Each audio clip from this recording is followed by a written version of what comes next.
The Burning Hells, Realms of Evil. As to the nature of the demons of hell, I can testify only to having personally seen Diablo and other manner of terrors in both Tristram and elsewhere on Sanctuary, but my experiences are none the less limited in the broad scheme of things. I must defer to other sources, such as the writings of Visjar Oris, chief librarian of the Zaresh Covenant, a small offshoot of the notorious Vizjerite mage clan.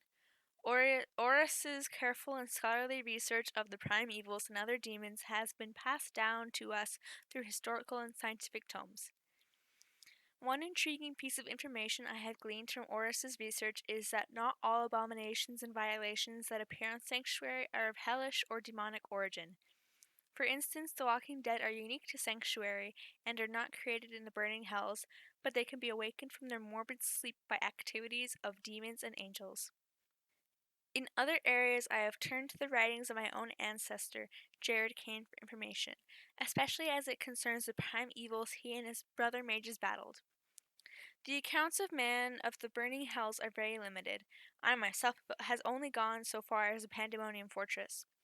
Oris lies on information gained by Vizjera mages who summoned demons into Sanctuary and interrogated them in the most ingenious ways. Other information has been gained by casting holy powers into possessed humans, compelling demons who reside within them to speak. The footnote says, 7 is the number of the powers of hell, and 7 is the number of the great evils. Vishar Oris. Still more knowledge has been gathered from scattered fragments, such as the Guwaj cave inscriptions found chiseled into the limestone cave wall beneath Kyrgyzstan, inked long ago with blood. We know nothing of their author or the circumstances of their writing. We can only speculate that they might have been transferred to humans through dreams and divination.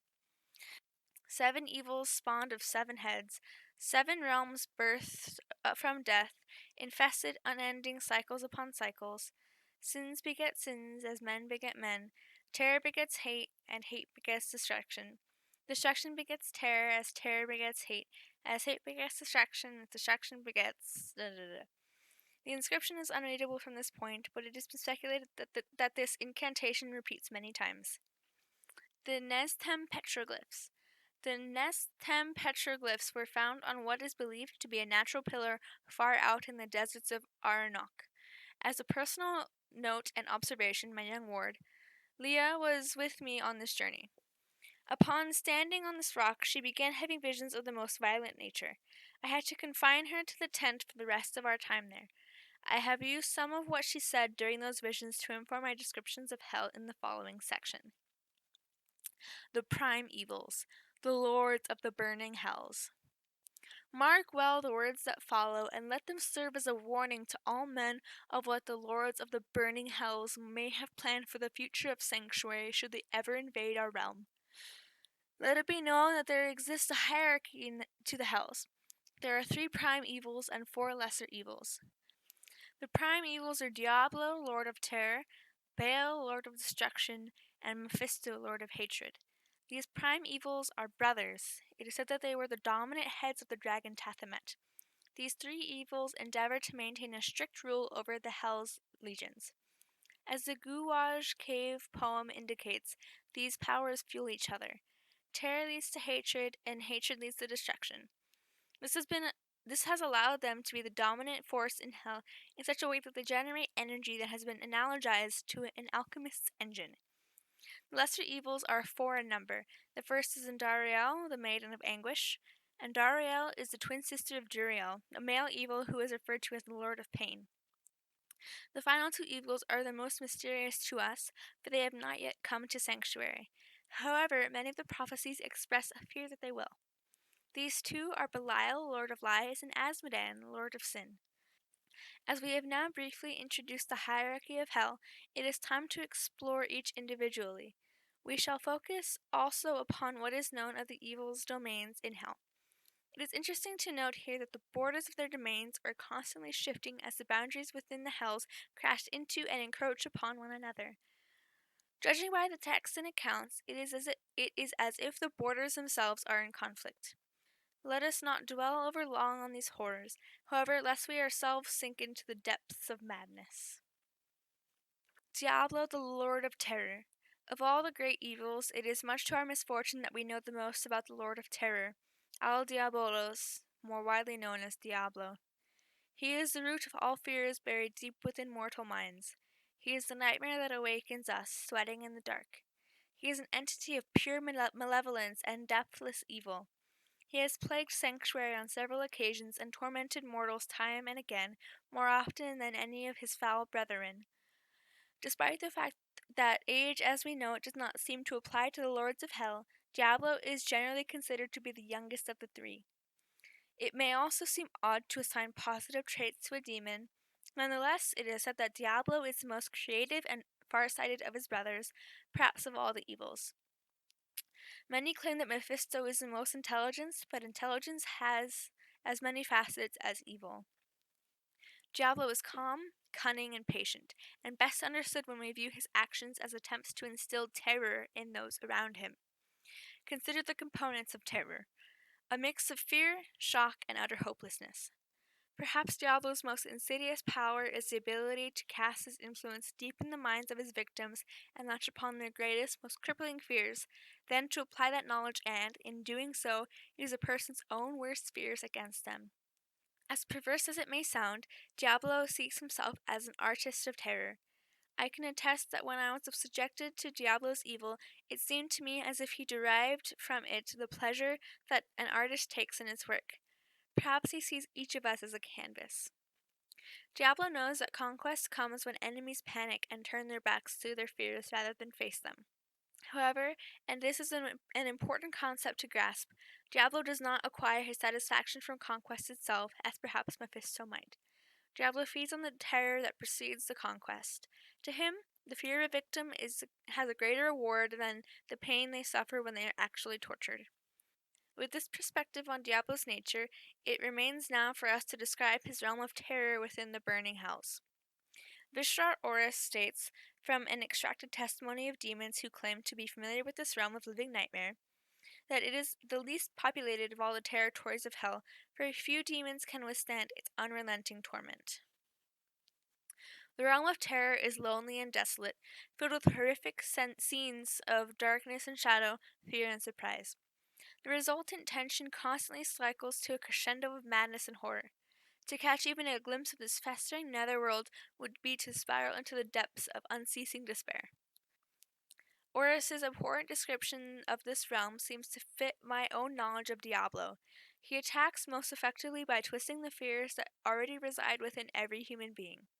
Is it possible to conquer our fears? I hope so, though I also believe that terror can never truly die. For as long as man fears the dark, Diablo will remain the most insidious and, I would argue, the most powerful of the evils. Baal, Lord of Destruction. Tor Balos, known by most as Baal, is the Lord of Destruction. On the surface, he may seem the basest and easiest to comprehend of the prime evils. He revels in the utter annihilation of not only the world around him, but all of those who inhabit it. The particulars of Baal's early existence are much like those of the other evils, the endless battles within the heavens. Baal likely never tired of the war, particularly because he never exhausted all the opportunities for wanton destruction. Given this, it would be easy to assume that Baal is simply an elemental brute, and I have encountered many who believe just that. But I must say that I differ from this view and feel that he is just as cunning as his nefarious siblings. His assault on Mount Arreat, which I will address later in this tome, is just one example of his ability to use strategy and deception to further his ends. By all accounts, Baal's realm in the burning hells is a frenzy of constant destruction, wherein he breeds demons only for the sheer gratification of destroying them. It is said that he has built some of the mightiest structures in the hells, perfecting bastions of impenetrable strength, only to see them pulverized in unique and different ways. There is one other thing of great import to remember. At the heart of the realm of destruction lies the Hellforge, which ironically is the realm's single source of creation. This is one of the very few places in hell men have actually seen, and those who have been there have reported that the greatest weapons of the burning hells are forged within it. It is said that the hell-forged weapons are infused with elements of the lords of hell. Of course, it must also be noted that these items are used to destroy. Once again, we see that the theme of creation and destruction rings through all things associated with Baal. The footnote of the Hellforge says, the Hellforge is said to consist of many anvils, including the Anvil of Annihilation. Leah, see my writings in the Dark Wanderer. Mephisto, the Lord of Hatred. Dual Mephistos, known commonly as Mephisto, is the Lord of Hatred.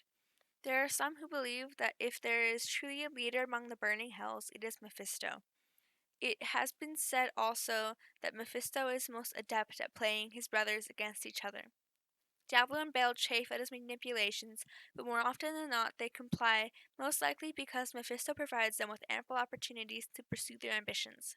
Perhaps this is why Mephisto is seen by some to be a unifier, a great tactician. It is Mephisto's greatest ambition to pit entire societies against one another, to turn brother against brother, sowing discord and distrust at every turn. The Lord of Hatred might look at Sanctuary as his own private ant farm, presenting him with endless fascinating opportunities to fuel the flames of conflict. To Mephisto, hatred is a tool, though one he wields with utmost precision. The Lord of Hatred despises all, but he loathes angels above all else. And so the inhabitants of Sanctuary are seen by him as weapons to be forged in his likeness, to be aimed one day at the high heavens. And if history is any indication, Mephisto is well positioned, for hatred has shaped more of humankind's history than all of the other evils combined. It would be wise to note here that bards and chroniclers alike have stated that Mephisto is the father of two demons, Lucian and Lilith. It is of great interest that Mephisto's seething hate of even his own offspring caused Lilith to rebel and forge a forbidden union with the angel Inarius. Lilith seized the opportunity, knowing full well the depth of her father's enmity towards the angels. Thus, it is ironic that her father's hatred drove her to ultimately birth the race of Nephilim. Of Mephisto's realm, I have read numerous accounts recorded over the centuries by scribes and mages.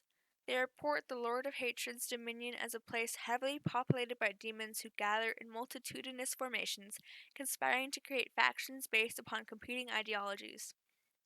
Within warped fortresses and shadowed places, the seeds of hate are planted. The factions constantly vie for one another, allegiances shifting and reversing, all under Mephisto's watchful eye. A master of strategy, Mephisto is endlessly fascinated with the plots and machinations of his subjects. To his eternal joy, the scheming often leads to all-out bloody warfare. Perhaps this is why it is also said that Mephisto's realm is the capital of the burning hells.